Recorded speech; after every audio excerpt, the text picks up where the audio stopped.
अस्सलाम वालेकुम, मैं हूं रेहान तारिक और आप देख रहे हैं दास्ताक। शहर इक़्तिदार से महज 2 घंटे की मसाफत पर और मीर रियासत वज़ीर आज़म इस्लामी जमहूरिया पाकिस्तान मोहतरम इमरान खान के घर से चंद किलोमीटर दूर 23 अफराद रियासत की इमदाद के इंतजार में दम घुटने से जानों से हाथ धो बैठे। साले मरी पर हर आंख अश्कबार है, हर दिल खून के आंसू रो रहा है, लेकिन मीर रियासत मोहतरम वज़ीर आज़म इस्लामी जमहूरिया पाकिस्तान के तर्जुमान, मुशीर और हुकूमती ओहदेदार बजाय इसके कि अपनी गलती तस्लीम करते, अपनी कोताहियों पर नादिम होने की बजाय सानहे के मुतासरीन को इल्ज़ामात आयद कर रहे हैं, उन पर इल्ज़ामात लगा रहे हैं, उनको ब्लेम कर रहे हैं। वज़ीर आला पंजाब हादसे के रोज़ तंजीम साजी करते रहे, हुकूमती तर्जुमान फोटोशूट में मसरूफ़ रहे। वज़ीर आला पंजाब जब मरी की फ़ज़ाओं में वारिद हुए, वहाँ पर पहुँचे, फ़ज़ाई जायज़ा लिया, ज़मीन पर उतरे, वीडियोज़ बनाई और मीडिया से शेयर करके मरी से गायब हो गए। लेकिन बर्फानी तूफ़ान में फंसे शहरियों का हाल दरियाफ्त किया और न ही रेस्क्यू के हवाले से कोई इक़दामात उठाए गए।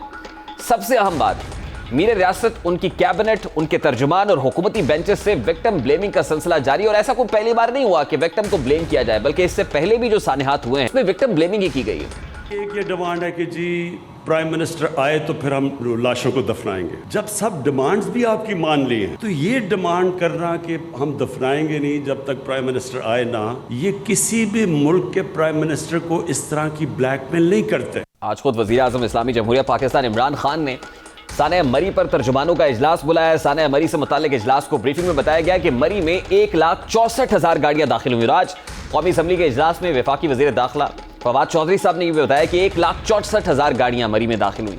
वज़ीर आज़म ने इस्तफसार किया कि क्या बरवक्त इक़दामात से सानह मरी को रोका जा सकता था।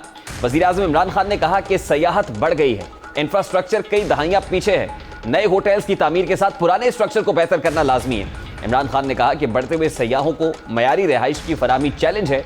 इजलास में वज़ीर आज़म ने रेस्क्यू ऑपरेशन में सिविल इदारों और फौज की काविशों की तारीफ। इजलास में वफाकी वज़रा ज़िले इंतजामिया के हक में बोल पड़े। वज़ीर दाखिला शेख रशीद ने इजलास में बताया कि पूरी सूरत हाल के दौरान इंतजामिया और पुलिस ने बेहतर काम किया। शाम 5 बजे ही मरी जाने वाले रास्ते बंद कर दिए गए थे। शेख रशीद ने कहा कि हालात पुलिस के कंट्रोल से बाहर थे, रेंजर्स तलब करना पड़ी। हुकूमती वजाहतों के बरक्स महकमा मौसमियात की जानिब से 31 दिसंबर और फिर 5 जनवरी को तूफान की पेशगी इत्तला दी जा चुकी थी। वज़ीर आज़म ऑफिस को भी बर्फबारी से मुताल्लिक आगाह कर दिया गया था। 6 से 9 जनवरी के दरमियान मरी की सड़कें बर्फबारी के बायस बंद होने की इत्तला दी गई थी। वजारत हवाबाजी को भी मरी में शदीद बर्फबारी से मुताल्लिक मुत्तला किया जा चुका था। चेयरमैन NDMA, PDMA, SDMA को भी बर्फबारी से मुताल्लिक कंप्लीट अवेयरनेस थी कि होने जा रहा है। सवाल यह है कि सानह मरी का जिम्मेदार कौन है। वफाकी दारुल हुकूमत के पास हजारों शहरियों को बरवक्त इमदाद पहुंचाने की जो उनकी रिस्पॉन्सिबिलिटी थी वो क्यों नहीं पहुंचा सके। क्या वज़ीर आज़म का महज नोटिस लेना या कमेटी बनाना सानहे की तहकीकात के लिए काफ़ी है? क्या सानहे के जिम्मेदारों को सजा मिल सकेगी? क्या सानहे के बाद जिम्मेदार अफराद, हुकूमती और इंतजामी ओहदेदारों को इस्तीफा नहीं दे देना चाहिए था? क्योंकि माजी में खुद वज़ीर आज़म सानेहात पर इस्तीफों की मिसालें देते रहे। का प्राइम मिनिस्टर रिजाइन करता है कि किश्ती डूब जाती है, ये वो तो नहीं चला रहा होता, लेकिन वो कहता है कि मेरे होते हुए किश्ती डूबी, जो मुझे करना चाहिए था मैं नहीं कर सका, मैं रिजाइन कर रहा हूं, इस्तीफा दे।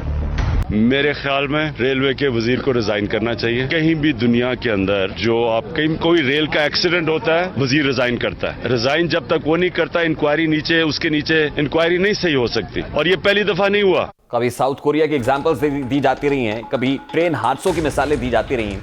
सवाल तो ये भी है कि क्या रियासत सानह मरी में अफराद को बचाने के लिए कुछ कर सकती थी? इस हवाले से रियासत का रोल कितना इंपॉर्टेंट था? सैलाबी कैफियत से मुताल्लिक आज एक खबर सामने आई और फिर आज अपोजिशन लीडर ने असम्बली में इस पर बात भी की है। बिलावल साहब भी इस पर बात कर रहे थे कि जिस वक्त 9 जुलाई 2018 को ये मामला हुआ था चित्राल के अंदर, कि जहाँ पर एक ग्लेशियर फटा था, सैलाबी सूरत हाल थी, बहुत सारे गाँव ज़ेरे आब आ गए थे, तो वहाँ पर अलीमा खान साहिबा जो वज़ीर आज़म पाकिस्तान की हमशीरा हैं, वो फंस गई थी और उनको वहाँ से रेस्क्यू करने के लिए हेलीकॉप्टर भिजवाने की तैयारी की जा रही थी। अब एक बहुत बड़ा क्वेश्चन मार्क तो इमरान खान साहब के अपने बयान पर भी है ना कि 2 नहीं 1 पाकिस्तान बनाने जा रहे हैं। तो क्या वाकई एक पाकिस्तान बन सका है, या अशराफिया का पाकिस्तान और है और आम आदमी का, एक कॉमनर का पाकिस्तान और है? अशराफिया के घर भी वैसे मरी में ये विक्टिम ब्लेमिंग के साथ साथ वहाँ के मकामी लोगों को बायकॉट मरी के ट्रेंड चलाकर ये कहा जा रहा है कि मकामी लोग जो हैं वो ब्लैक शीप्स हैं, वहाँ पर एक्सप्लॉइट कर रहे हैं, लोगों को इस्तेहसाल कर रहे हैं, उनकी मजबूरियों से फ़ायदा उठाया गया। लेकिन साथ ही सवाल तो ये भी है कि अशराफिया में से किसका घर मरी में नहीं है और वहाँ पर कितने लोगों ने अपने घर उनके लिए खोल दिए हैं। पाकिस्तान तहरीक इंसाफ के रहनुमा नदीम आपने इस वक्त ज्वाइन कर लिया, उनसे बात करते हैं। अस्सलाम वालेकुम नदीम कुरैशी साहब, बहुत बहुत शुक्रिया आपके वक्त के लिए। गुरेश साहब, सबसे पहले तो बड़ा सादा सा सवाल है, वो साउथ कोरिया की एग्जांपल्स दी जाती थी कि वहां पर किश्ती भी डूबती है तो प्राइम मिनिस्टर रिजाइन करता है, स्टेप डाउन करता है, ट्रेन हादसा होता है तो रेलेवेंट मिनिस्टर स्टेप डाउन कर देता है। इतने सानेहात, किसी में आपको ख्याल आया कि वो जो स्टेटमेंट्स हमने दिए थे अब उनकी एग्जीक्यूशन का वक्त आन पहुंचा है? देखिए, जो हमने स्टेटमेंट्स दिए थे आज भी हम उस पर कायम है। फैक्ट फाइंडिंग कमेटी बना दी गई, चीजें आपके सामने आ जाएंगी। और मैं रेहान साहब आप अर्ज करूं, दुनिया भर में ये जो कुदरती आफात होती है, इनके हादसा की सूरत में चीजें बिल्कुल डिफरेंट होती हैं। ये किसी का प्लान नहीं था, किसी को अंदाजा नहीं था कि बर्फबारी का तूफान इस तरह से लोगों को घेर लेगा। नहीं, यहां पर रुकिएगा ना सर, अंदाजा कैसे नहीं था? 31 दिसंबर को एक अलर्ट जारी हुआ था। 31 दिसंबर को अलर्ट जारी होने के बावजूद आप इतने विजिलेंट क्यों नहीं थे? आप इंतजामिया सो रही थी क्या? देखिए, इंतजामिया ने पूरी तरह से, आप देखिए 12 तारीख की तस्वीर आपके सामने आएगी। सेम डे जिस वक्त लोग बर्फ में फंसे हुए थे, वहां एनएचए बाकायदा स्पीकर से अनाउंस कर रहा था कि आगे ट्रैफिक ब्लॉक हो गई है, लोग मूव ना करें। 12,000 लोग, 12,000 गाड़ियां वहां मौजूद थी, जिसमें हजारों लोग थे। देखिए, जिस वक्त टोल प्लाजा को लोग क्रॉस करके गए थे, आप लोगों को, यू वर वेल अवेयर, क्योंकि फवाद चौधरी साहब ने एक ट्वीट की थी और बताया था कि 1 लाख से ज्यादा गाड़ियां यहां से गुजर चुकी हैं, मरी चली गई, लोग बड़े खुशहाल हैं। और उस वक्त इसको अप्रिशिएबल अंदाज में कहा जा रहा था कि 1 लाख से ज्यादा गाड़ियों का वहां पर पहुंचना, जैसे हुकूमत ने लोगों को इतना खुशहाल कर दिया कि सब स्नोफॉल देखने के लिए चले गए हैं। यानी you are quite aware about that कि इतने लोग चले गए हैं। आपको नहीं पता था कि मरी कितने लोगों को कैटर कर सकता है? जगह हाँ, मैं आपको कर सकता हूं, मुझे आपने 1 मिनट देना। हमें भी चीजों को रिव्यू करना है। आपको, मुझे इस कौम की काउंसलिंग भी करनी है, मेरी भी करनी है और आपकी भी करनी है। हमने देखना ये, अगर गवर्नमेंट की सजा पर किसी जगह भी कोई जिम्मेदारों का तयन हुआ, एक तो वो अपनी सजा से नहीं बचेंगे। दूसरा हमने देखना ये है, क्या लोगों में इतनी सेंस नहीं है कि एक हालात खराब हुए हैं, वहां पे बर्फबारी बेपनाह है और उसके बावजूद लाखों की तादाद में लोग। नदीम कुरैशी साहब, माजरत के साथ, स्नोफॉल पूरी दुनिया में होती है और स्नोफॉल देखने के लिए पूरी दुनिया से लोग जाते हैं। दुनिया में ऐसा नहीं होता कि लोग घरों में बैठ जाते हैं। और अगर स्नोफॉल नहीं देखनी है तो ऑब्वियसली लोग मरी का रुख क्यों करेंगे? वो इसीलिए कर रहे थे, वो देख रहे थे कि स्नोफॉलिंग हो रही है और यही देखने के लिए मैं वहां पर पहुंचना है। पाया गया तो वो इस सजा से बचेगा। हमें कौम भी चीजों को देखना है, अगर हमें आगे बढ़ना है कि हमारा टूरिज्म इंप्रूव हो। चूंकि प्राइम मिनिस्टर का विजन है कि पाकिस्तान में अगर इंटरनेशनल टूरिस्ट आएगा, ना सिर्फ पाकिस्तान की इकोनॉमी स्ट्रेंथन होगी और पाकिस्तान को जो अल्लाह पाक ने जो ब्लेसिंग्स दी हुई है वो भी पूरी दुनिया को पता चलेगा। तो मैं समझता हूँ गवर्नमेंट भी इस पर पूरा फोकस रखे हुए है और गवर्नमेंट ने जो मेजर्स लिए, जिस तरह से चीफ मिनिस्टर पंजाब वहां खुद पहुंचे, फेडरल मिनिस्टर्स वहां पहुंचे, ये कैजुअलिटीज बहुत ज्यादा होनी थी। ये बड़ा इंसानी अलमनाक हादसा बनना था। चीफ मिनिस्टर कब पहुंचे वहां पर सर? कितने घंटे के बाद चीफ मिनिस्टर पहुंचे? और फिर जिस नौयत का उनका दौरा था, जो फजाई दौरा था, बर्ड आई व्यू ले रहे थे, वो जरा फुटेज अगर पुलिस साहब दिखा सकें, नदीम कुरैशी साहब भी देख सकें कि वो बर्ड आई व्यू जो ले रहे थे, सीएम साहब अपने हेलीकॉप्टर में बैठकर, नीचे लोग मर रहे थे, बर्फ की चादर ओढ़कर सो रहे थे और ऊपर चीफ मिनिस्टर साहब जो है वो अपने जहाज से नजारा देख रहे थे। रेहान, हमने देखना ये है कि इस हादसे के मुहर्रिकात क्या है, रावलपिंडी से लेकर मरी तक। नदीम कुरैशी साहब, डोंट यू नो कि इसके मुहर्रिकात क्या है सर? आपको अंदाजा नहीं कि इसके मुहर्रिकात क्या है? इसके पसे पर्दा हकायत आपसे छुपे हुए हैं सर? रेहान, मैं उतने अफसोसदा हूं, मैं उतने तकलीफ में हूं, मैं उतनी अजियत में आप हैं, अजियत में पूरी पाकिस्तानी कौम है। हम उन कीमती जानों को तो वापस नहीं ला सकते, लेकिन हमने देखना ही है क्या तो हम कुछ स्ट्रेटेजी ड्रॉ करके आने वाले दिनों में इन हादसा से बच सकते हैं। ये अलमनाक हादसा बहुत सारी चीजों के हवाले से हमारी पॉलिसियों के तायुन का जिम्मेदार साबित होगा। और देखिए, आप अफसरदा हैं, आप गमज़दा हैं, आप तकलीफ में हैं, लेकिन वजीर आला उस्मान बुज़दारी रहेंगे और बुज़दारी तब्दीली की अलामत है। जो तंजीम साजी कर रहे होते हैं उनको अंदाजा नहीं होता कि मरी में हो क्या रहा है, यहां पर कुछ और चल रहा होता है चीफ मिनिस्टर सेक्रेटेरिएट के अंदर। हर शख्स को इस बात पर जिम्मेदार करार दिया गया कि वो हर शख्स अपने घर से, अपने रूट से। ये ह्यूमनली पॉसिबल नहीं है कि बर्फ के तूफान में मशीनरी चलाई जा सके। और आप मुझसे बेहतर समझते हैं, मरी के बाद जो गलियार का सिलसिला शुरू होता है, सड़कों की चौड़ाई कितनी है, 2 गाड़ियां बम्बे गुजरती है। Sir, is it happening for the first time? वहां पर आगे हुआ is it happening for the first time? ये पहली बार हुआ है क्या?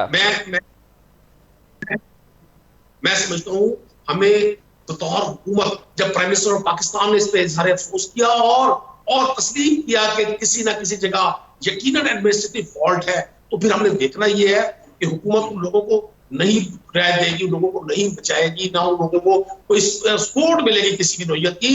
ये हादसा हमारे लिए मिनहसुल कौम, पूरी कौम के लिए, और इससे मिलते जुलते हादसा अगर सानिया सियालकोट नदीम में एक कुरैशी साहब, शख्स को जलाया जाए, कौम तो हुकूमत की जानिब देखती है। देखिए, रियासत मदीना की एग्जाम्पल आप देते हैं और फिर ये कहा जाता है कि दरिया फुरात के किनारे रियासत मदीना तो ऐसी थी कि फुरात के किनारे एक कुत्ता भी प्यास से मर जाए तो मीर रियासत उसका जवाबदेह होता है, मीरुल मोमिनीन से सवाल होता है। आज 22-23 लोग जान से चले गए, आप ये कह रहे हैं कि अभी हमने ये देखना है कि कौन इसका जिम्मेदार है। देखिए रेहान, आप एक बात, जो कुदरती आफत होती है, जल्जले की सूरत पे, सैलाब की सूरत पे, किसी हादसे की सूरत पे, उसमें और इन हादसा में थोड़ा सा फर्क है। मैं आज भी समझता हूं कि गवर्नमेंट ने पूरी तरह से कोशिश की, और जहां लोग जिम्मेदार पाए जाएंगे वो मैं हूं। नदीम कुरैशी साहब, आई एम रियली सॉरी, आप क्योंकि तर्जुमान है पंजाब हुकूमत की, आपको डिफेंड करना है, लेकिन माजरत के साथ डिफेंड करने के लिए कुछ ऐसा है नहीं। मुझे I have to wind it up sir. बहुत बहुत शुक्रिया। आप पाकिस्तान तहरीक इंसाफ के रहनुमा नदीम कुरैशी साहब हमारे साथ मौजूद थे। मुस्लिम लीग नून के रहनुमा सेनेटर जावेद अब्बासी साहब ने भी ज्वाइन किया है। अस्सलाम वालेकुम भाई साहब, बहुत शुक्रिया आपके वक्त के लिए। भाई साहब, वो ऑपोजिशन हो या हुकूमत हो, मेरा ख्याल इस पर पॉइंट स्कोरिंग नहीं करनी चाहिए। आज पार्लियामान के अंदर भी यही देखा गया है, ऑपोजिशन लीडर भी गर्जे बरसे हैं। आज बिलावल भुट्टो साहब ने भी इस पर बात की है, लेकिन आपको नहीं लग रहा कि पॉलिटिक्स हो रही है which is unnecessary at this point in time, और इतना सेंसिटिव, इतना बड़ा सानिया हो गया और हम सियासत कर रहे हैं? ये बिल्कुल आपने ठीक कहा कि इस पर सियासत नहीं होनी चाहिए। एक बहुत बड़ा हादसा हुआ है पाकिस्तान की तारीख में, और जब करीब ममालिक में भी अगर आप देखें, हमने किसी ऐसे मुल्क की ये खबर नहीं सुनी कि एक टूरिस्ट रिजॉर्ट हो, दुनिया वहां जाती हो, सियाह वहां आते हो और वहां इतना बड़ा हादसा हो जाए एक नलायकी की वजह से। हमें दुख बड़ा है, हमें गुस्सा बड़ा है कि ये वो हादसा था जिसे अवॉइड किया जा सकता था। ये हादसा एक गफलत की वजह से हुआ है। हमेशा से बर्फ पड़ती रही है और ये बर्फ आज नहीं पड़ रही, अभी तो बर्फ 3-4 फुट है, यहाँ 10 फुट भी बर्फ पड़ी है इन इलाकों में। कभी ऐसा नहीं हुआ कि जो ही इस तरह का स्नो सीजन शुरू होता था सर्दियों का, चीफ मिनिस्टर खुद मीटिंग किया करते थे, इंतजामिया की जिम्मेदारी लगाया करते थे, के लिए पैसे दिया करते थे, लोगों को फोकल पर्सन मुकर्रर किए जाते थे, मशीनरी खड़ी की जाती थी, और 2-3 घंटे भी कभी हमने ये रोड नहीं बंद होने देखे। मैं वहां का रहने वाला हूँ, हम रोज वहां जाते हैं, मैं हर हफ्ते में 4 दफा वहां से गुजर के जाता हूँ, कभी भी ऐसा नहीं हुआ। ज्यादा से ज्यादा अगर बंद रहा तो 2 या 3 घंटे से ज्यादा कभी रोड बंद नहीं होने दिए, क्योंकि इंतजामिया होती थी, हुकूमत होती थी, उनकी जिम्मेदारी होती थी, और फिर एक वक्त में वो एक खास तादाद से ज्यादा ट्रैफिक को आगे नहीं जाने देते थे। आप अंदाजा करें कि मेट ऑफिस ने इनको बता दिया, मौसमियात ने इनको बता दिया कि अभी स्नो हो रही है, आप मेहरबानी करके इस पर कोई एक्शन लें। कमिश्नर पिंडी कहाँ था, डीपीओ पिंडी कहाँ था, डीसी कहाँ था, इंतजामिया कहाँ थी, चीफ मिनिस्टर कहाँ था? ये सिर्फ जी भाई साहब, बिल्कुल ये सवाल के निशान है। जैसे कि आपने खुद भी कहा, आप एबटाबाद के रहने वाले हैं, गलियात को आप बड़े अच्छे तरीके से समझते हैं। माजी में हुकूमत ये कहती है कि जितना कंसिस्टेंटली स्नोफॉल हुई है, माजी में इतनी इंटेंस स्नोफॉल नहीं हुई, उसके लिए शायद प्रिपेयर्डनेस नहीं थी। लेकिन वो कहते हैं जी कि बुजदार साहब 30 घंटे के अंदर अंदर पहुंच गए, उसके बाद एक दिन के अंदर अंदर इस तमाम तर सिचुएशन को क्लियर कर दिया गया। तो आपको लगता है कि उसके बाद जो रिस्पॉन्स टाइम था हुकूमत का, वो जस्टिफाइड है, या वो जो कह रहे हैं वो बेहतर किया हुकूमत ने उसके बाद? ये बिल्कुल गलत बयानी कर रहे हैं। यहाँ 8-8 फुट भी बर्फ गिरी है 2005 में, आप कह रहे हैं 2016 में आप देख रहे हैं। इस दफा तो बर्फ का ये टाइम जरा लंबा रहा, बारिश का, बर्फ मौके पे इतनी ज्यादा अभी तक भी नहीं थी, और ये रिस्पॉन्स टाइम नहीं था इनका। ये रिस्पॉन्स इस वक्त आया जब दुनिया सारी इनके खिलाफ खड़ी हो गई है, मीडिया खड़ा हो गई है, लोगों ने क्वेश्चन उठाए हैं। उस रात को एक कहीं आप तो दुनिया आपने देखी है, किसी टूरिस्ट रिजॉर्ट पे आप चले जाएं, कहीं एक शहरी अगर आपका फंस जाए, वहां हेलीकॉप्टर भेजती है हुकूमत, और शहरी को जो है वो महफूज तरीके से वापस लाती है। ये पूरी हुकूमत थी, फेडरल हुकूमत, ये इस्लामाबाद से 20-30 किलोमीटर के ऊपर ये हादसा हो रहा है, सारी मीडिया दिखा रहा है, दुनिया चिल्ला रही है, लोगों की वीडियोज आ रही है। हुकूमत उस वक्त तक नहीं हिली जब तक लाशें गिर नहीं गई हैं, और लाशें गिरने के बाद अगर चीफ मिनिस्टर तशरीफ लाया तो हम कह रहे थे कि ये बुजदार हुकूमत है ही नहीं, ये सिरे से हुकूमत एग्जिस्ट ही नहीं करती। लिहाजा ये पंजाब आपने किन लोगों के हवाले कर दिया गया है?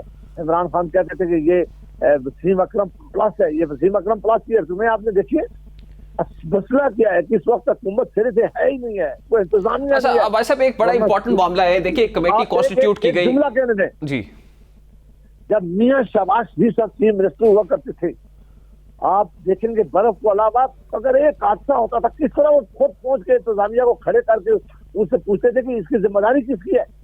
बुजदार सब छुप के आए, एक अपने मैनेज जो उसकी खुद बड़ी हालत खराब है उनको लेके वहां एक घड़ियाल के पास एक थोड़ी सी जगह पर गए और वहां से हेलीकॉप्टर में बैठ के वापस चले गए। ये मजाक कर रहे जी, वो फुटेजेस तो आपने दिखाई है जिसमें बुजदार साहब खुद बर्ड आई व्यू ले रहे हैं और हेलीकॉप्टर उनका उसी जगह से जो है वो सिर्फ फजाई दौरा करता रहा। ये बात बिल्कुल जस्टिफाइड है, जो नहीं होना चाहिए था और कंपेरेबल भी नहीं है। चीफ मिनिस्टर पंजाब शहबाज शरीफ साहब जब हुआ करते थे उनकी परफॉर्मेंस के साथ इस पर बात हो रही है। लेकिन अब भाई साहब एक बड़ा इंपॉर्टेंट मामला है, वो कहते हैं कि मरी को डिस्ट्रिक्ट का दर्जा देना चाहिए। आपको लगता है कि मरी जो है उसको डिस्ट्रिक्ट बनाया जाना चाहिए? प्रिंसिपल ये बात ठीक है? देखिए ये सारे डरे इनका कोई कमली काम दिखाते, ये सिर्फ झूठे वादे। ये वही इसी तरह होगा जिस 50 लाख घर थे, 1 करोड़ नौकरियां थी, इसी तरह देखिए डॉलर जो है दुनिया का हमारे पास आएगा। ये सारे वो वादे और नरे। लेकिन इस तजवीज से आप इत्तेफाक करते हैं कि Murree should be declared as a district, मतलब it should be a district, आप इससे इत्तेफाक करते हैं प्रिंसिपली? अच्छी बात है, वो टूरिस्ट रिजॉर्ट है, बहुत बड़ा एरिया है, वहां अगर आप ये कुछ बेहतरी कर सके तो जरूर करनी चाहिए। लेकिन डिस्ट्रिक्ट भी अगर इंतजामिया यही होती है, इंतजामिया पिंडी की यही है, इंतजामिया जहां भी बैठी होगी, अगर चीफ मिनिस्टर और हुकूमत इस तरह की होगी तो कोई भी डिस्ट्रिक्ट आप बना ले, कोई भी इंतजामिया आप खड़े कर ले, रिजल्ट आपका 0 होना है। इससे रिजल्ट में तो बेहतरी नहीं आएगी। एक सिर्फ और ये डिस्ट्रिक्ट का दर्जा दे दे, डिस्ट्रिक्ट का दर्जा देता क्या होता है? या डिस्ट्रिक्ट होता है या नहीं होता? हम इसको उसकी अपग्रेडेशन कोई स्कूल है कि आप इसको मिडिल से हाई अपग्रेड कर देंगे? डिस्ट्रिक्ट होता है जो पूरी इंतजामिया बैठती है। ये सिर्फ मैं किसी को कह रहा था कि इन्होंने पढ़ा भी नहीं है, इन्होंने देखा भी नहीं है कि हम डिस्ट्रिक्ट के बराबर इसको दर्जा दे देते हैं। वो भाई वो क्या चीज होती है? किस कानून के नीचे आप ये करते हैं? या तहसील है या यूनियन काउंसिल है या डिस्ट्रिक्ट है? ये रूल ऑफ बिजनेस में डिफाइंड है, आप उसके बराबर का कोई दर्जा होता ही नहीं। ठीक है। अब ऐसा एक बड़ी इंपॉर्टेंट बात है, एक बड़ी इंपॉर्टेंट बात है, और जो हुकूमती वज़रा भी जब ये कहते हैं तो होता तो अफसोस है कि ये कहा जाए कि वहां पर लोग ब्लैकमेल करते हैं। ठीक है, वहां ब्लैक शीप्स हैं, वो ऑब्वियसली लोगों को एक्सप्लॉइट जरूर करते होंगे, लेकिन ये कहना उसके बाद ट्रेंड्स बनते हैं बायकॉट मरी के, ये जो ट्रेंड्स बनते हैं, आपको लगता है कि वाकई ये टूरिस्ट रिजॉर्ट है मरी, या वहां पर जो लोग हैं वो एक्सप्लॉइट कर रहे हैं लोगों को, वो ठीक नहीं है? मरी को बायकॉट करना चाहिए, जो एक टूरिस्ट रिजॉर्ट है उसका बायकॉट करना चाहिए? मैं कहता हूं कि ये एक और बहुत बड़ी आग लगा रहे हैं। अगर कोई आदमी ने गलती की है तो यही तो हुकूमत होती है, इंतजामिया होती है, तो उसके खिलाफ एक्शन ले। भाई वहां जगह ही नहीं थी, इतनी दुनिया को संभाला ही नहीं जा सकता। आप ये ब्लेम लोगों का फेंक रहे हैं। भाई लोगों का क्या कसूर है? दुनिया सारी में टूरिस्ट रिजॉर्ट जो होती है उनका एक अपना मिजाज होता है। जाहिर है अगर टूरिस्ट ज्यादा आ जाए, जगह नहीं होगी, कीमतें बढ़ा देते हैं। मैं नहीं कहता कि ये जस्टिफाइबल होगी बिजनेस में, लेकिन अगर किसी ने ये काम किया तो उसके खिलाफ एक्शन लें। लेकिन ये गैर जिम्मेदारी किसकी थी? हुकूमत की जिम्मेदारी होती है ना। हुकूमतें होती है, वहाँ एसी बैठा होता है, वहाँ पुलिस बैठी होती है, वहाँ डीसी बैठा होता है, उसमें छापे मारते, लोगों से जाके पूछते। ये आज ये खबरें आप हमें सुना रहे, वो इसलिए हम कह रहे हैं कि जब हुकूमतें नहीं होती तो इस तरह की चीजें होती हैं, और अगर हुकूमत होती तो आपका क्या ख्याल है इस तरह की चीजें होंगी? तो ये जो बात कर रहे हैं, ये मरी में जब लोग दुनिया से आते थे, एक रिजॉर्ट है आपका, टूरिस्ट आता था, आप दुनिया में ये क्या मैसेज दे रहे हैं? मेरा ख्याल है कि जो टूरिस्ट के लिए एक आध रिजॉर्ट बचा था वो भी हुकूमत से अपनी नालायकी से पाकिस्तान तहरीक इंसाफ हुकूमत को तो चले 3-3.5 साल हुए हैं, उससे पहले आपकी हुकूमत थी। मरी का जो इंफ्रास्ट्रक्चर डेवलपमेंट होने चाहिए था, या वहां पर जो मशीनरी वाइज जो मैकेनिकल वर्क्स होने चाहिए थे, सड़कें कुशादा होनी चाहिए थी, इस हवाले से आपकी परफॉर्मेंस क्या रही? मेरे भाई बड़ा अच्छा सवाल आपने पूछा है। मरी का इंफ्रास्ट्रक्चर पाकिस्तान के लाहौर से भी बेहतर है, कोई प्रॉब्लम वहां रोड का नहीं है। मेरा आई एम श्योर कि आपसे कई दफा गए होंगे, उनका एक्सप्रेस देख लें, उसका जीटी रोड देख लें, उनके अंदरूनी सिटी देख लें, कोई मसला नहीं है वहां इंफ्रास्ट्रक्चर का। बेहतरीन दुनिया के जो फर्स्ट स्टैंडर्ड के रोड होने चाहिए थे, वो मरी के जा रहे हैं, इसमें कोई दूसरी राय नहीं है। क्या वजह स्नो क्लियर करने के लिए हमारे पास मशीनरी नहीं है, state of the art equipment नहीं है? ये मैं यही कहता था, मशीनरी मौजूद रहती थी हमेशा। मेरे भाई मैंने कहा कि हमारे हुकूमतों के वक्त में आप सर्वे कर रहे हैं, कभी 2 घंटे भी रोड बंद नहीं हुआ। भाई मशीनरी खुद तो नहीं जाती ना, मशीनरी को भेजा जाता है, जिम्मेदारी दी जाती है, लोगों की जिम्मेदारी डाली जाती है, इंतजामिया वहाँ खड़ी होती है, ट्रैफिक पुलिस वहाँ खड़ी होती है, कमिश्नर और DRPO वहाँ बैठे खड़े होते हैं, तब जाके काम हो रहा होता है।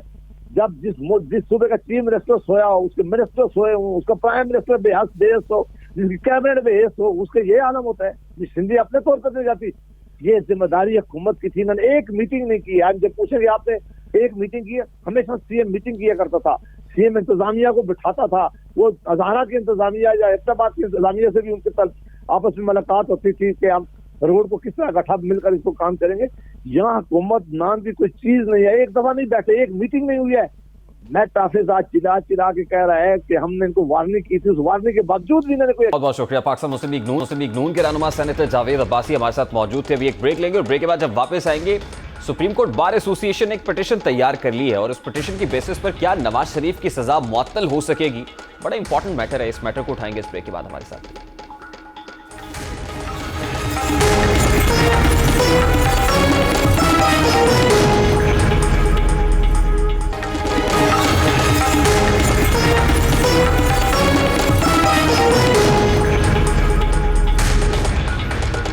Welcome back. साबिक वजीर आजम नवाज शरीफ की सजा खत्म होगी या वो सियासत से मुकम्मल तौर पर आउट हो जाएंगे? सुप्रीम कोर्ट बार एसोसिएशन ने इस अहम सवाल का जवाब तलाश करने और आइन के आर्टिकल 62(1)(f) के तहत जो ताहयात नाअहली है उसके खिलाफ दरखास्त तैयार कर ली है।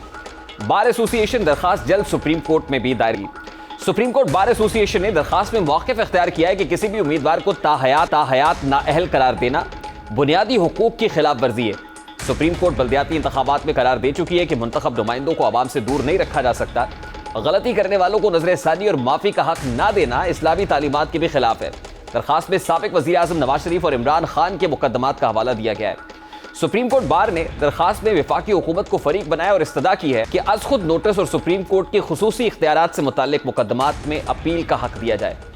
सवाल यह है कि क्या सुप्रीम कोर्ट बार एसोसिएशन की दरखास्त काबिल समाअत होगी? क्या दरखास्त के जरिए नवाज शरीफ की वतन वापसी का रास्ता तलाश किया जा रहा है? क्या साबिक वजीर आजम को सुप्रीम कोर्ट के फैसले के खिलाफ अपील का हक मिल पाएगा? क्या इस दरखास्त से जहांगीर तरीन समेत दीगर अफराद भी फायदा हासिल कर पाएंगे? दरखास्त की कानूनी पहलुओं और इसकी दरखास्त से मुताल्लिका सवालात पर बात सदर Supreme Court Bar Association Ahsan Bhoon साहब ने भी ज्वाइन किया है। अस्सलाम वालेकुम एहसन भोन साहब, बहुत बहुत शुक्रिया आपके वक्त के लिए। सबसे पहले तो फरमाइएगा कि आपकी इस पिटीशन का दायरा कार क्या होगा? मतलब ये 62(1)(f) के तहत जो नाअहली है उसी को चैलेंज करने से मुताल्लिक है या फिर सो मोटो के तहत जितने भी केसेस हैं उस पर अपील का हक देने की बात आप कर रहे हैं इस पिटीशन को लेकर? देखें, we are asking for the interpretation of 62(1)(f) के जब पहले हो चुका है, जो हम कहते हैं जो ताहयात नाअहली का वर्डिक्ट है वो खिलाफ कानून है, खिलाफ आइन है, डिस्क्रिमिनेटरी है। चूंकि 62(1)(f) में कोई भी लिमिटेशन या टाइम स्पेन नहीं दिया गया कि इतनी देर के लिए, ये जजमेंट मेड लॉ है। ये जो for all time to come आप you are putting someone in graveyard, तो इसलिए मैं समझता हूँ कि ये रिविजिट होना चाहिए और सुप्रीम कोर्ट। लेकिन ऐसा मोहन साहब 62(1)(f) के तहत जो सजा है वो तो ताहयात नाअहली ही है, वो कोई टाइम बार तो है नहीं। बात यह है कि ये मैं समझता हूँ किसी बंदे को उम्र कैद देने से ज्यादा तकलीफ दे है कि आप एक बंदे को बगैर किसी इस तरह की कदगन के for all time to come you are putting him in graveyard. अब बात यह है कि ये तो बुनियादी हकूक के भी मुनाफी है और दूसरी बात यह है कि तमाम बाकी कवानीन में टाइम दिया गया है, किसी में 5 साल है, किसी में 2 साल है, किसी 10 साल है, यहाँ तो टाइम दिया ही नहीं गया। तो आप इस तरह थोड़ा ही इंटरप्रेट कर सकते हो कि किसी बंदे को सारी जिंदगी के लिए आप ये कह रहे हैं कि 62(1)(f) के तहत जो ताहयात नाअहली है वो ताहयात नहीं होनी चाहिए बल्कि टाइम बार्ड होनी चाहिए। इस हवाले से कोई वक्त मुकर्रर होना चाहिए कि वो 5 साल की सजा है, 10 साल की सजा है। अगर ऐसा होता है तो फिर क्या देख रहे हैं, वो कौन कौन से ऐसे मुल्ज़िमान हैं जिनको फायदा होगा? ये बात का देरीना मुतालबा है कि जब आप सुओ मोटो 184(3) में लेते हो तो you seal the fate of parties for all time to come. इसलिए क्योंकि जजेस भी हमारे जैसे इंसान ही होते हैं, हम में से ही होते हैं, गलती का इस्तेमाल रहता है, तो मैं समझता हूँ कि ये सारी चीजें जो हैं ये देखने वाली हैं। इसलिए राइट ऑफ अपील जो है वो जरूर होना चाहिए। और राइट ऑफ अपील तो एक चीज है, दूसरी बात है ये जो आप चाहते हैं for all time to come आप इसको किसी को नाअहल करना, ये भी कानून की स्पिरिट और आइन की स्पिरिट के मुनाफी बात। अच्छा ऐसे मोहन साहब, बड़े अरसे से इस पर बात हो रही है, सियासी मुबस्सरीन भी ये बात कर रहे हैं कि शायद नवाज शरीफ साहब जो 62(1)(f) के तहत ताहयात नाअहली की सजा भुगत रहे हैं उनके लिए कुछ सेफ पैसेज तलाश किया जा रहा है। और कहा यह जा रहा है कि सुप्रीम कोर्ट बार, ये आपकी बात नहीं, आपने पिटीशन अभी तैयार की, लेकिन इससे कई रोज पहले ये बातें सामने आ गई थी कि सुप्रीम कोर्ट बार एक पिटीशन तैयार कर रही है और वो पिटीशन असल में नवाज शरीफ साहब को फैसिलिटेट करने के लिए है, और इस सूरत नवाज शरीफ साहब पर जो ताहयात नाअहली का एक दाग है वो धोया जा सकेगा। ये तासुर किस हद तक दुरुस्त है कि असल में सुप्रीम कोर्ट बार ये चाहती है कि साबिक वजीर आजम को रास्ता दिया जाए? ये वो क्या कहते हैं ना, वो हर बंदे को अपनी खटकती है, हर बंदे को, समझ रहे हैं। हम जब ये किसी बात किस हवाले से, किसी आईनी प्रोविजन के हवाले से बात करते हैं तो this is not for only Mian Nawaz Sharif और समबडी एल्स। इसके कुछ मतलब है, मैं समझता हूँ कि 100 के करीब, 100 से ज्यादा लोग जो है वो मुतासर हो रहे हैं। और ये सारी बातें आप समझते हैं कि जी वो अपना हुकूमती लेवल पे या कोई दूसरा जमात का, वो समझते हैं शायद मियां नवाज शरीफ को फायदा होगा, फलां को फायदा होगा। भाई वो चूंकि प्रोमिनेंट है इसलिए उनका बार बार नाम लेते हैं। देखिए मियां नवाज शरीफ साहब ऑलरेडी किस एक केस में उनको सजा हुई है। जब तक उस केस में वो बरी नहीं होते he can not contest election. बात मेरी समझ में वेयर है। तो ये जो कदगन है ये अदरवाइज बहुत सारे लोगों पे लगाई हुई है। तो ऐसा वो उन बहुत सारे लोगों में और कौन कौन से लोग शामिल हैं जिनको इस पिटीशन से फायदा होगा? यानी ये पिटीशन जब सुप्रीम कोर्ट बार लेके आएगी, एक्सेप्ट होती है और उसके बाद ये अपना केस आप जीत जाते हैं, तो कौन कौन सी शख्सियात है जो फायदा उठाएंगी? मैं दर्जनों तो बिल्कुल है, लेकिन मैं तो सैकड़ों भी कह सकता हूँ, क्योंकि मैं प्रैक्टिशनर हूँ, एक वकील हूँ। मुझे डेली जिन लोगों से वास्ता पड़ता है और उनकी मेरी बात होती है, तो मुझे बिल्कुल इसमें सैकड़ों के हिसाब से लोग हैं जो मुतासरीन हैं। आप इस तरह तो नहीं ना सारी दुनिया को सिर्फ इसलिए कि अगर नवाज शरीफ को रोकना है तो बाकी सारी दुनिया को for all time to come आप गड़े में डाल दो। सिर्फ इसलिए यहाँ का एक बड़ा जो तकलीफ में पहलू है इस मुल्क में, यहाँ पर्सन स्पेसिफिक लॉज बनाए जाते हैं, ना कि सोसाइटी के लिए और पूरे मुल्क के शहरियों के लिए कि जी फलां को रोकना है, उसके लिए बाकी भी सारे बेशक मर जाए। ये क्या बात है? कानून हमेशा इंसानों के लिए, स्टेट के लिए, तमाम के लिए बराबर बनाया जाता है और उससे लोगों को फैसिलिटेट करने के लिए बनाया जाता है। इंसान जो है वो उससे हर लम्हे तब्दीली का इम्कान होता है और इंसान जो है वो बेहतरी की तरफ किसी वक्त भी माइल हो जाते हैं। इसीलिए इस तरह की अगर पीनल प्रोविजन हो तो उसकी अपना टाइम स्पेन देते हैं। और दूसरी बात यह है कि पीनल प्रोविजन जो कोई इस तरह की हो तो उसकी बड़ी स्ट्रिक्ट इंटरप्रिटेशन होती है। वेयर है कि यहाँ इनको जब टाइम स्पेन नहीं दिया गया तो बेनिफिशियल इंटरप्रिटेशन करनी चाहिए। ऐसा जिस तब्दीली या बेहतरी की बात आप कर रहे हैं कि इसमें ये प्रोविजन अब होनी चाहिए, देखिए आइन का आर्टिकल 184(3) है जिसके तहत सो मोटो लेते हैं। अब सो मोटो का इख्तियार आइन ने दे दिया है। अब इसके लिए कोई कॉन्स्टिट्यूशनल अमेंडमेंट चाहिए होगी। अगर आप जो तब्दीली आप चाह रहे हैं, राइट टू अपील चाह रहे हैं, कॉन्स्टिट्यूशन को अमेंड करना पड़ेगा फिर? नहीं, बात समय 184(3) के हवाले से कोई आईनी प्रोविजन की जरूरत नहीं है, आईनी तरमीम की जरूरत नहीं है। वो तो directly any time supreme court of Pakistan revisit भी कर सकता है। बहरहाल ये है कि 184(3) के हवाले से जैसे एक आईनी प्रोविजन आइन में रूल्स के तहत सुप्रीम आप रिव्यू फाइल कर लेते हो, इसी तरह मैं समझता हूँ कि राइट ऑफ अपील भी होना चाहिए। रूल्स में को अमेंड करके देना चाहिए, जैसे इंट्रा कोर्ट अपील होती है हाई कोर्ट में, इंट्रा कोर्ट अपील होती है, तो वहाँ जो है वो इसी तरह इंट्रा कोर्ट अपील। आप ये समझते हैं कि सुप्रीम कोर्ट अपने एंड पर इसको खुद रूल्स को अमेंड कर सकती है, इसके लिए कोई कॉन्स्टिट्यूशनल अमेंडमेंट नहीं चाहिए? नहीं, बिल्कुल नहीं है, मेरे नुक्ता नजर के मुताबिक नहीं है। वो तो ऐसे बात हर कोई बंदा जो अदरवाइज करनी होती है वो एक नई जस्टिफिकेशन निकाल लेता है। लोग कानून जो है इंसानों को की बेहतरी के लिए और इंसानों को फैसिलिटेट करने के लिए बनाए जाते हैं, ना कि खामखा उनके रास्ते में रोड़े जाने। अच्छा, ऐसा लास्टली ये फरमाइएगा, पिटीशन तो अब सुप्रीम कोर्ट बार ने तैयार कर ली है, आप इस पिटीशन को फाइल कब करने जा रहे हैं? मैं इंशाल्लाह मैं तैयार पड़ी हुई है बिल्कुल, अभी छुट्टियां थी इसलिए मैंने थोड़ा सा रोका हुआ था, अभी कुछ दोस्तों के साथ मुशावरत कर। ठीक है, बहुत बहुत शुक्रिया। सदर Supreme Court Bar Association Ahsan Bhoon साहब हमारे साथ मौजूद थे, पिटिशन कर ली है और पिटिशन को वो कह रहे हैं कि जल्द ही वो फाइल करने जा रहे हैं। अभी क्विक शॉर्ट ब्रेक लेते हैं, ब्रेक के बाद वापस आएंगे, बात करेंगे पाकिस्तान अमरीकी असर से कब निकलेगा। और अफगानिस्तान से एक बड़ी इंपॉर्टेंट खबर आई है, मोहम्मद खुरासानी मारा गया है, TLP का जो है वो कारकुन है। इस हवाले से भी बात करेंगे इस ब्रेक के बाद, हमारे साथ रहिए।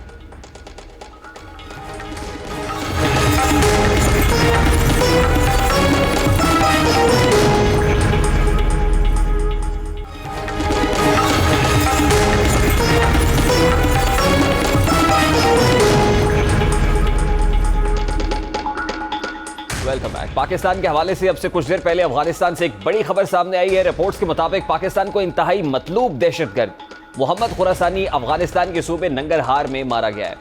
दहशतगर्द मोहम्मद खुरासानी कलदम तहरीक तालिबान पाकिस्तान यानी TTP का तर्जुमान था, जिसका असल नाम खालिद बल्ती था। दहशतगर्द मोहम्मद खुरासानी मीरान शाह में दहशतगर्दी का मरकज चला रहा था, ताहम ऑपरेशन ज़रब-ए-अज़्म की कामयाबी के बाद मोहम्मद खुरासानी अफगानिस्तान में भाग गया।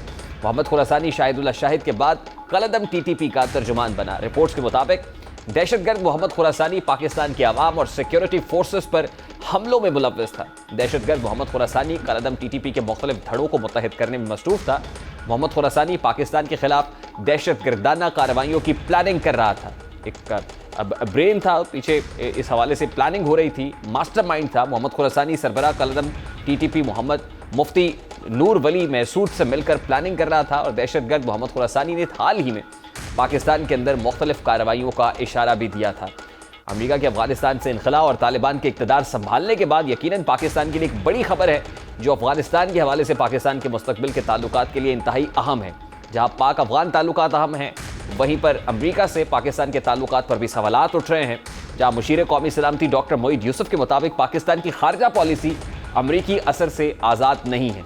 प्रोग्राम में गुफ्तगू करते हुए उनका कहना था कि हम माशी तौर पर आज़ाद नहीं हैं, हमारी खारजा पॉलिसी अमेरिका के असर से आज़ाद नहीं, जब तक कर्जे लेते रहेंगे हमारी खारजा पॉलिसी आज़ाद नहीं हो सकती। इस वक्त माहिर बैनुल अक़वामी अमूर dean Boston university professor doctor Adil Najam sahab ने हमें ज्वाइन किया है। अस्सलाम वालेकुम डॉक्टर साहब, बहुत बहुत शुक्रिया आपके वक्त के लिए। डॉक्टर साहब, मोहम्मद खुरासानी का मारा जाना अफगानिस्तान के अंदर ऑब्वियसली एक ब्रेकिंग न्यूज़ है, बड़ी खबर है, इस पर भी बात करेंगे, लेकिन उससे पहले national security adviser Moeed Yusuf साहब जो फरमा रहे हैं, वो कह रहे हैं कि हमारी जो इकोनॉमिक पॉलिसी है वो अमरीकी असर से आज़ाद नहीं हो सकती है। तो फिर at what cost we are giving statements, मतलब ये over the period of last 3.5 years हमने जो स्टेटमेंट्स दिए हैं वो फिर जस्टिफाइड है? यार मेरे ख्याल में इतना स्टार्क नहीं है। देखें, मईशत का जो इन्हिसार है वो एक ग्लोबल इकॉनमी पे, तो मुझे ये बताइए इस वक्त कौन सी ऐसी दुनिया में जगह है जिसकी मईशत अमेरिका से आज़ाद हो सकती है? राइट, उसका ताल्लुक अमेरिका से नहीं है, ना उनकी खारजा पॉलिसी से। उसका ताल्लुक इससे है कि बावजूद तब्दीलियों के अमेरिका दुनिया की सबसे बड़ी इकोनॉमिक पावर है।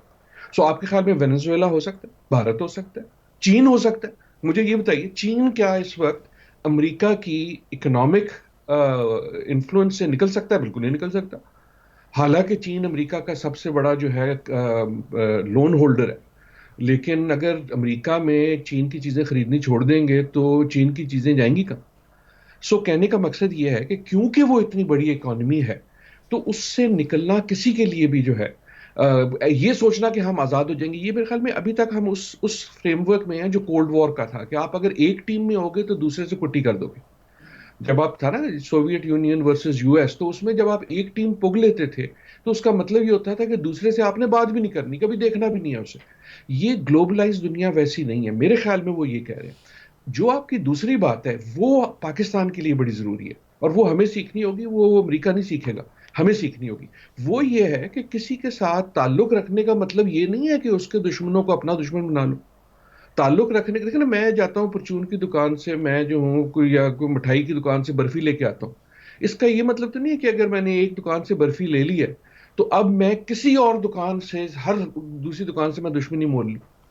और कहने का मकसद ये है कि हमें इस फ्रेमवर्क से निकलना है कि अमेरिका से ताल्लुकात का मतलब ये है कि हम उनके क्लाइंट बन जाएं, या ये है कि जिससे उसकी दुश्मनी हो हम उनके उस तरह प्रॉक्सी बन जाए। ये अगेन वो कोल्ड वॉर मेंटालिटी है, जब आप साइड पुकते थे और फिर आप उस चौधरी की टीम पे होते थे। इस वक्त आपको ग्लोबलाइजेशन को रियलाइज ये करना है कि अमेरिका और चाइना पाकिस्तान के लिए चॉइस नहीं है। डू नो मोर का कोई ताल्लुक नहीं है। अगर आप डू नो मोर कहेंगे तो इसका क्या मतलब है कि कल आप एप्पल फोन नहीं खरीद सकेंगे। वो कहेगा अच्छा जी हम आपको एप्पल फोन नहीं भेजते या हम आपको कंप्यूटर नहीं भेजते। तो वो एक इन दोनों चीजों को बिल्कुल अलग करना है। ये डू मोर और डू लेस और नो मोर की जो है मसला, वो फॉरेन पॉलिसी का है। वो वेनेजुएला भी कहता है, वो श्रीलंका भी कहता है, वो नेपाल भी कहता है, वो पाकिस्तान को भी कहना चाहिए। हमें इस फ्रेम से निकलना है कि हम जो हैं एज क्लाइंट स्टेट अमेरिका से ताल्लुकात यानी का मतलब यानी ये डॉक्टर है साहब कि आप उनको ये कह रहे हैं कि ताबे। We have to act diplomatically. आपको हमारी फॉरेन पॉलिसी के अंदर वो डिप्लोमेसी दिखाई देती है, खास तौर पे over the period of last 3 and 3.5 years? I hope so यार। थ्री में भी नजर आती है, थ्री से पहले से नजर आनी शुरू हो गई थी, क्योंकि एक तरह से अमेरिका पाकिस्तान से डिसंगेज हो गया था जो खुसूसन उसामा बिन लादेन की हलाकत के बाद। और उसके बाद पाकिस्तान की ये मजबूरी भी हो गई थी, मेरे ख्याल में अच्छी मजबूरी है कि हमें कोल्ड वॉर देखें जब खत्म हुई ना, तो बहुत सारे मुल्क जो है उन्होंने रियलाइज कर लिया कि कोल्ड वॉर नहीं खत्म हो गई है। ये वॉर ऑन टेरर की वजह से हमारी मजबूरी ये थी कि हम अभी तक उस फ्रेमवर्क में फंसे हुए थे अमेरिका की तरफ से, कि तुम जो हो हमारी तरफ से लड़ोगे, तुम जो हो हमारी फॉरेन पॉलिसी का एक इंस्ट्रूमेंट हो। उससे उससे निकलना है। तो जो फॉरेन पॉलिसी की आपकी बात है बिल्कुल सही है, लेकिन जो असली चैलेंज है वो इंडिपेंडेंस का है। इंडिपेंडेंस का मतलब ये नहीं है कि दुश्मनी लेनी है, ये बिल्कुल नहीं है। देखो ना, ये बिल्कुल नहीं है कि हमारे पास सिर्फ दो ऑप्शन है कि या हम उनके मुलाजिम हो जाएं, या हम उनके मुजारे हो जाएं, या हम उनके दुश्मन हो जाएं। ये ऑप्शन नहीं है। ऑप्शन ये है कि एक दुनिया है, उसमें बहुत सी दुकानें हैं, लेकिन डॉक्टर साहब देखिए और स्टैट्स ये आपने बताते हैं अपना कि इंटरेस्ट देखना है, हमेशा अपना जी जी इंटरेस्ट। डॉक्टर साहब स्टैट्स ये बता रहे हैं कि जो सिविलियन ग्रांट्स हैं खास तौर पे पाकिस्तान में, वो अमेरिका की तरफ से बहुत ज़्यादा हुई हैं। यूएसआईडी के बहुत सारे ऐसे प्रोग्राम्स चल रहे हैं, सिविलियंस को बहुत हेल्प आउट कर रहे हैं।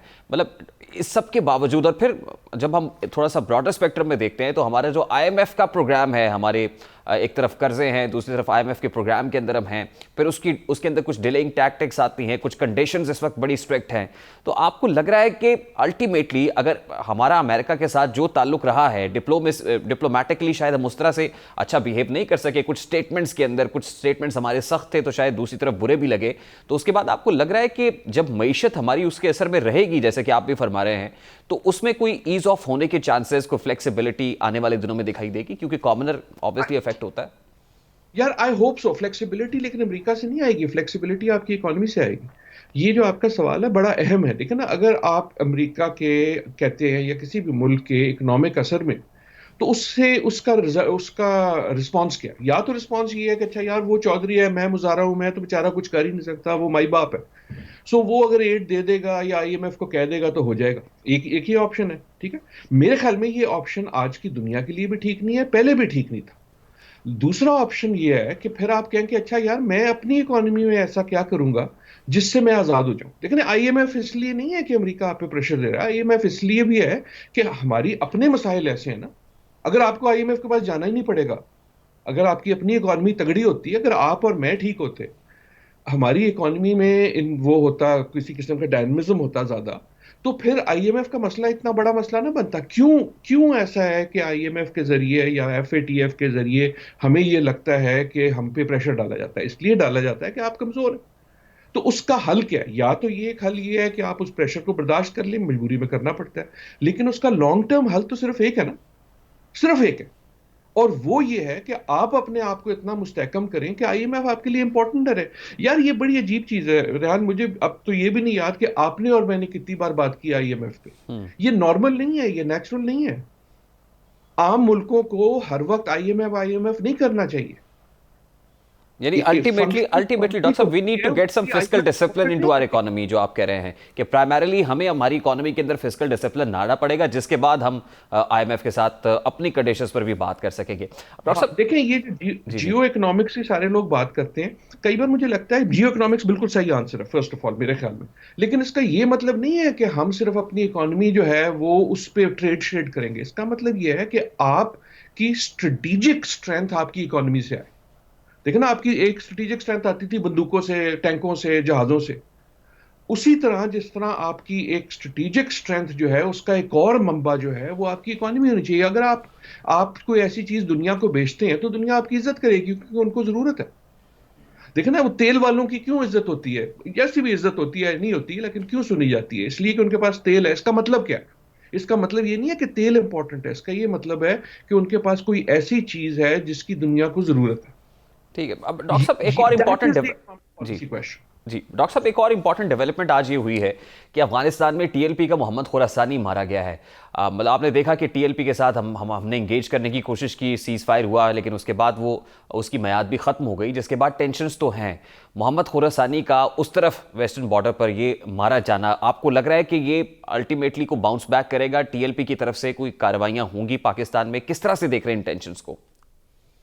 यार, ये ताज़ा खबर है, मुझे इसकी सारी डिटेल्स तो इस वक्त नहीं पता, लेकिन यकीनन इम्पैक्ट होगा। पाकिस्तान के लिए टाइट रोप ये है कि देखें, हमारे ये दो चीज़ें, और आई डोंट सी कि तालिबान है, वो टीटीपी हो या अफगानिस्तान हो, आइडियोलॉजिकली तो उनका जो एक नज़रिया है वो एक है।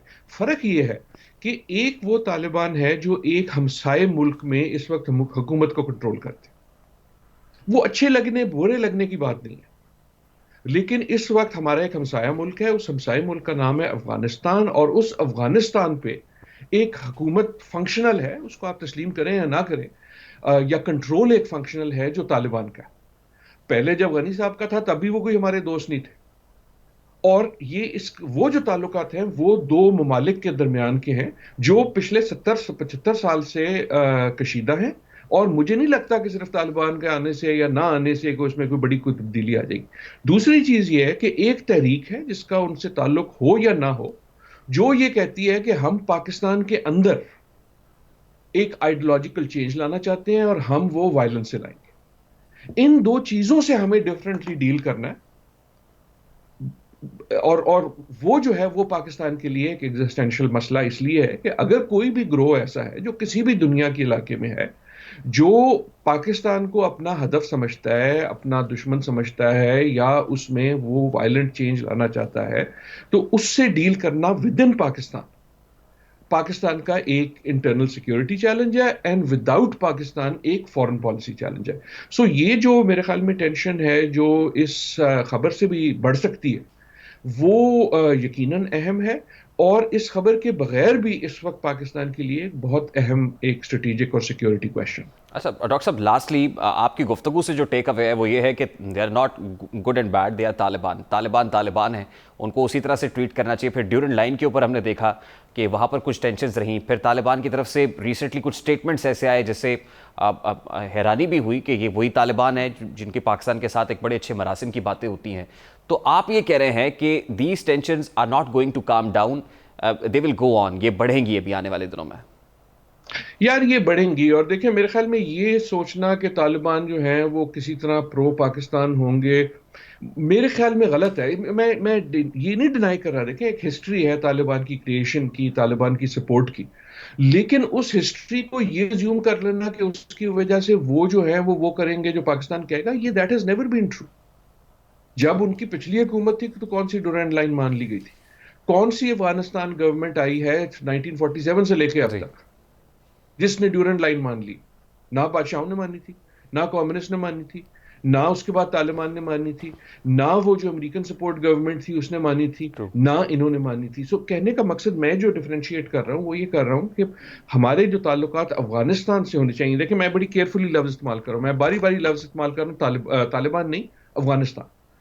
पाकिस्तान के जो स्ट्रेटेजिक फोकस है, जो फॉरेन पॉलिसी फोकस है, वो अफगानिस्तान होना चाहिए, जो एक हमसाया मुल्क है जिस पे इस वक्त तालिबान का कंट्रोल। बहुत शुक्रिया डॉक्टर साहब आपके वक्त के लिए। प्रोफेसर डॉक्टर आदिल नजम हमारे साथ मौजूद थे। हमें ब्रेक लेनी है, ब्रेक लेने का बार बार कहा जा रहा है। Let's take a quick short break के बाद वापस आएंगे। कानून की खरीदो फरोख्त कब रुकेगी, $1 बिलियन क्वेश्चन है, इस सवाल को उठाएंगे इस ब्रेक के बाद हमारे साथ।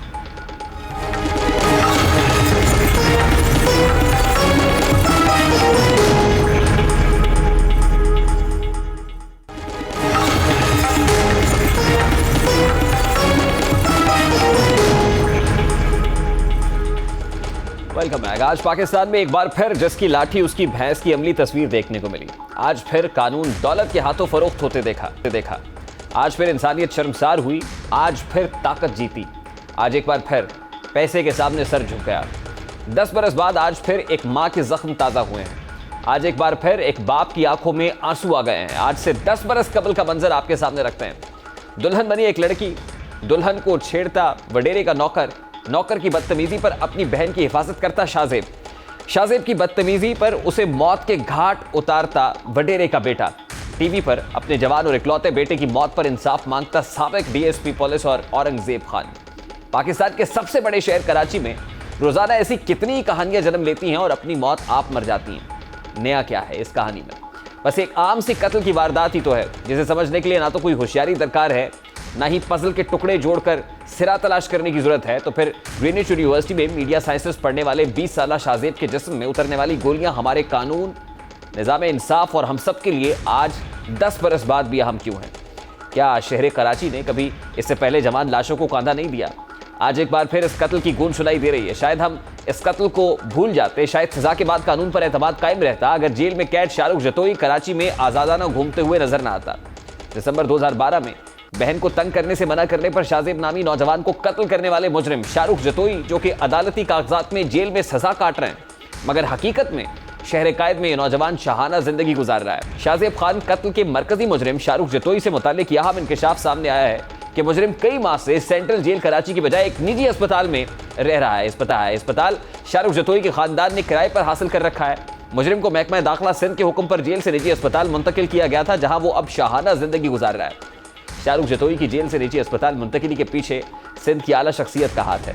अदालत से सजा मिलने के बाद शाहरुख जतोई सजा याफ्ता मुजरिम है और कैदी की बजाय आम इंसानों वाली जिंदगी गुजार रहा है।